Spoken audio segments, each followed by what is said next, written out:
Ang buong mukha niya kasi halos kinain na ng isang napakalaking bukol na nagsimula lang daw sa simpleng sakit ng ngipin.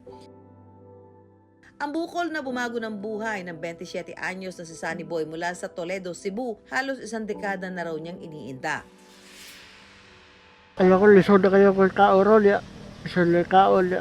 Lisod na inom tubig, lisod na matulog ko. Wala kayo, hasol na kayo, kaya hasol na kaya sinagdugo ang ilong. Lisod na ginawa.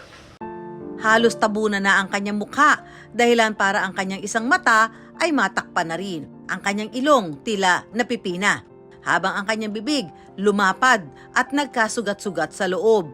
Pagkaon, halo ituboy lang sa akong kamot kay ituslok sa kamot kay lumong kaon. Kaya inom ko hangad kong duro kay lumarha matulog tubig.